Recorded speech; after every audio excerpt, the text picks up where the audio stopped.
Welcome to Medrash Umaisa, where we share a story for the upcoming Shabbos, the upcoming Parsha. Today's story is actually about the Ger Rebbe, the Beis Yisrael, Zechet Tzadik V'Kodesh Livrocha, whose yahrzeit comes out on the 2nd of Adar when we're recording this. So the story takes us back to a year just after Shemitah in Eretz Yisrael, a few Shemitahs back, and the question often came up on Sukkos as to what's the best way to fulfill the mitzvah of Arba Minim with an esrog that grew during Shemitah. So the majority of people get esrogim that are distributed by Otzar Beis Din, a way in which the pardesim, the orchards of the growers, are protected, that people don't destroy them coming in, and yet you fulfill the restrictions of Shemitah by Beis Din handling the distribution. It was known, though, that the Beis Yisrael really wanted to have an esrog from Eretz Yisrael that came from a pardes, from an orchard that was totally hefker, where the owner just opened the gates and let people take.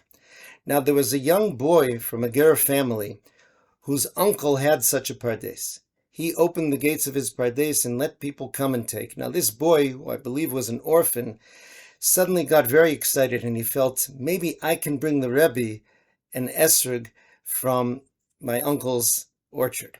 He went into the orchard and he ran from tree to tree. He went to find the best looking esrog that he could, and with that esrog he got on a bus and he went to Yerushalayim when the Rebbe was having Kabbalas Kal, when people could come in to see him.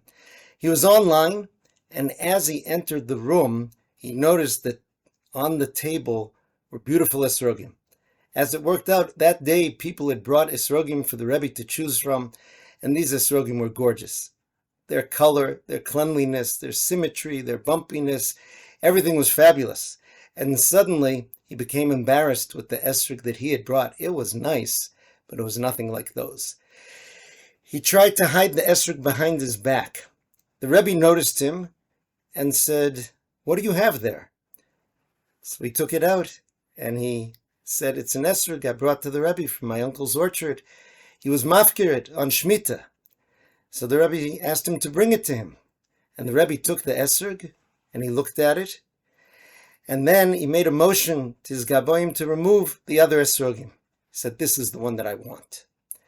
In our Parsha, the Parsha of the donations for the Mishkan, the emphasis is, Me'es kol ish asher yidvenu libo. Liya kesef liya azov, the Pasuk says, all the gold, all the silver, it all comes from Hashem. What are we able to give? Our heart, the leiv. And that is what makes it beautiful.